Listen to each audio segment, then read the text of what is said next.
This is, of course, following the discovery of an illegal military camp in White River. Police have decided against detaining the trainer of the 95 Libyans who were found at the camp. Now, while the Libyan nationals have been charged with contravention of the Immigration Act, police say they have no evidence to charge the trainer as yet. Aldrin Simpier joins us from Mganduzweni. Aldrin, a good morning to you. This is definitely one of the more concerning stories that we're looking at. Many people asking the question, how were these people able to set up this military camp without law enforcement knowing, and certainly what the views of the community have been? Yeah, and here's the thing about this area, Naledi. I'm just going to quickly step out of shot. Just look at this area. It is a village here in Mpumalanga, unassuming. And right at the end of this village, right at the foot of the mountains, you have where there is this military camp that has been there for some time now. But the community members here understood that it is a security training facility, but police say when they arrived there yesterday, following the information that they've received and also the cooperation that they've been receiving from intelligence as well as Home Affairs eventually, is that they found out that this is actually an illegal military training camp, and the people around here didn't know about this. They know about security companies that have had some of their security officers being trained here, like for instance SBV, that's one of the security companies that they are mentioning. But now the shocking information that came out yesterday is, of course, that this is an illegal military training facility. Let's just quickly bring in Ernest Lukeleni, who is from Sanko. Ernest, a very good morning to you. But earlier on, we were speaking to the councillor who also spoke about how Sanko has been assisting members of the community that have been complaining about these particular individuals. The police saying that they have been told that it is white people. The MEC also speaking about, they were told that it's Asian people that are behind these incidents that have been taking place in this community. Tell us about the first time that you heard about these particular individuals. Oh, thank you, Andre. Thank you for the opportunity. These individuals, the first thing that we know about them, we just heard that from the community, they are saying they usually see white guys, some are Indians. So we were not sure whether it's white or Indian. But for the fact that they are not African, they are not black. So it's either Indian or white. As you know about the information that the police got yesterday by the military base is Libyan people. So they can be white, they can be Indian. Yeah. So thank you. Okay, and the complaints, what were the complaints from the community members? Oh, thank you.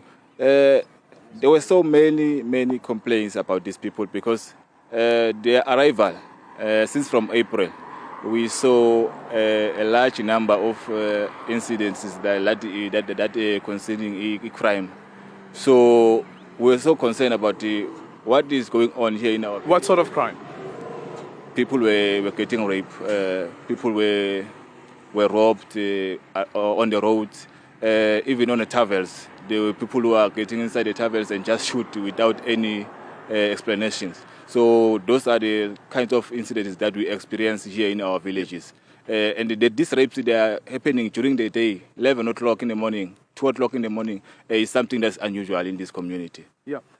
So if you say that since April there have been these people that have been coming to this community and the complaints have been lodged, is it clear as yet why the police would have taken so long then to pounce on these particular individuals from where you're standing? On that note, I think because the police are the ones that heard from us as Sanko, according to the information that we are getting from the communities. So we went to the police, we sat down with them, we lodged such complaints. So they understood us, they told us, no, we are going to make an investigation and find out to see the information we are coming with, is it true or something else. So they went to the investigation, they go through the investigation since then. So up until yesterday, when the investigation is complicated. Do you remember when the first complaint was lodged with the police? I cannot say I remember correctly, but we do have complaints that have been lodged. We do have somebody that we can show you that this one, we accompany him to lodge a complaint and open a case about this matter. Okay, thank you so much. Ernest is from Sanko there, Naledi. And of course, these issues around the crimes relating to the rape that he's speaking about are some of the issues that have been raised yesterday by the police as well. But what is a bit strange as it stands currently is that the only charge that they're currently facing is the contravention of the Immigration Act, because remember that they came in the country on a visa that they would be training as security officers in the country, and the police are arguing that based on what they found, these guys were actually training in military training, which means that they have contravened the Immigration Act. These charges that Ernest is speaking about, or these cases, the complaints that Ernest is speaking about, no charges have been conferred on these particular individuals. It is a matter that we'll bring up with the police a bit later on, and as we've been indicated, the police minister, Sinzo Mchunu, is expected to arrive in the area at around 2 o'clock. He will be accompanied by the deputy police minister, as well as the police commissioner, who will also be in the area. Some of these questions we will be raising with them as well.